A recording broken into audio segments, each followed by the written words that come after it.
mengenai nestapa pengungsi Syiah di Indonesia.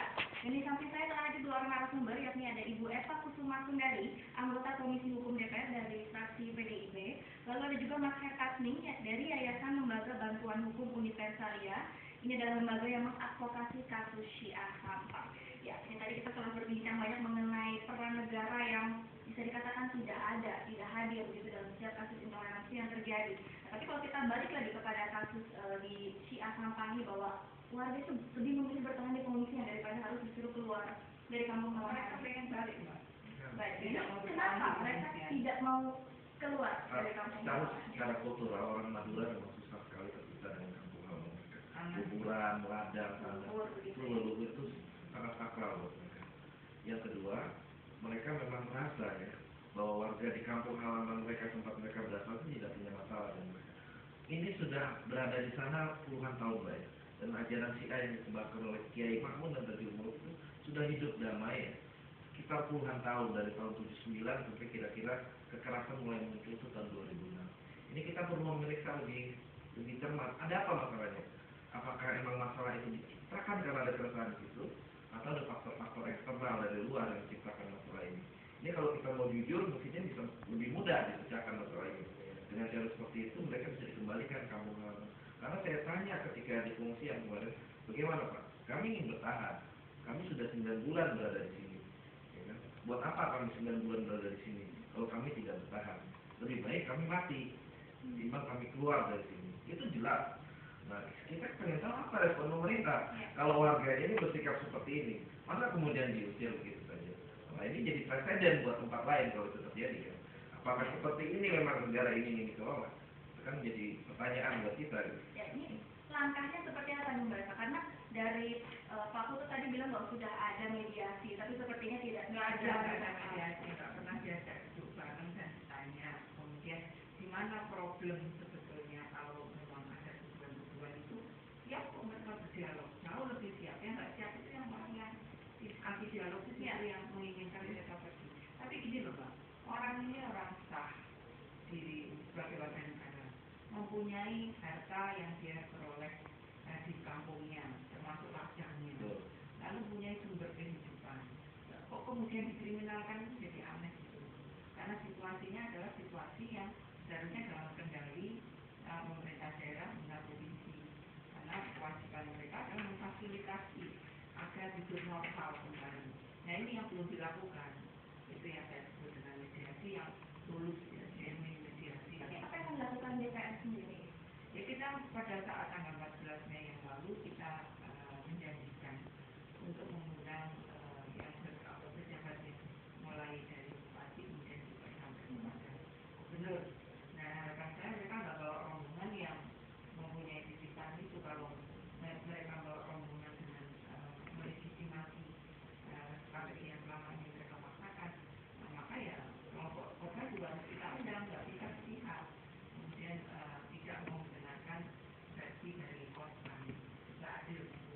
Nah itu dan kita sudah mengirimkan surat ke pihak-pihak tersebut, kita tinggal menunggu respon dari mereka. Ya, selain relokasi yang memang ditolak begitu dan juga rekonsiliasi ini, apakah ada solusi alternatif lainnya atau memang rekonsiliasi yang harga belum mati? dilakukan, kok minta solusi yang lain, coba lakukan dulu apa yang diperintahkan dalam undang-undang. Yang ada adalah 14 KK. Kalau itu yang disebut mediasi, 14 KK telah ditaklukkan untuk kembali ke Sunni. Itu difasilitasi oleh Kesbangpol, Depak, Kapolres, itu ada dokumennya ada. Jadi ada pemaksaan untuk pindah ke masyarakat ke Sunni. Itu si A itu kan ya diterima sebetulnya dunia ya, bahkan tidak dianggap seksi. Dan ini agak aneh gitu kalau kemudian si A kita itu juga. Tapi ini Mbak ya, si A yang di tempat-tempat lain nggak ada persoalan ya. Yang di daerah ya Bangil satu, kemudian di sini ini ada apa? Kok spesifik sekali dengan Madura?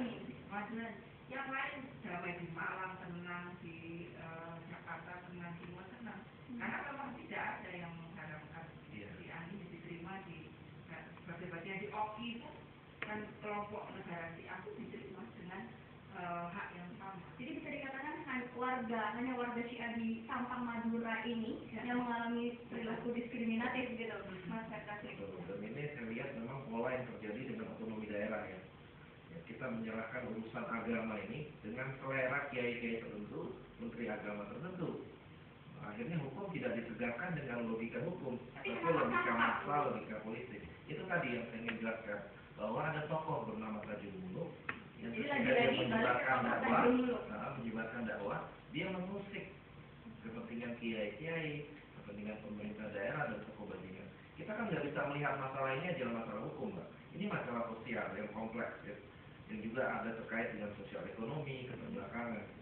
Nah, dakwah-dakwah Tajul tentang agama justru itu sebenarnya diterima oleh masyarakat. Itu dimulai dari tahun 79 oleh Kiai Ma'mun ini. Tapi ketika Tajul mulai melihat ada masalah pendidikan di sana, ada dana bos yang disimpangi, ada raskin yang tidak adil distribusinya, ini mulai mengusik. Akhirnya yang dijual adalah persoalan sentimen massa, sesat dan kafir. Ini kan yang paling enak dijual, Pak, sebagai ledakan untuk membungkus masalah sebenarnya, yakni masalah sosial ekonomi yang terjadi di Sampang atau di Omben pada khususnya. Ya, dan MUI juga sepertinya seakan-akan dengan mengeluarkan fatwa bahwa Syiah Tajul Muluk begitu sesat, itu juga semakin memperkeruh suasana sepertinya. Betul. Jadi saya lihat ada 3 pihak dalam kasus ini. Satu kiai yang terusik, satu ada pemerintah daerah yang ingin mempertahankan vote-getersnya. Jadi dia membela kiai-kiai tersebut. Satu memang ada kelompok di Jawa Timur yang punya sentimen terhadap mazhab Syiah. Jadi kepentingan ini saling bertemu dan mereka saling menjalankan ujaran kebencian dan kampanye terhadap Syiah. Tetapi terutama masalah mereka pada Ustaz Tajul Muluk.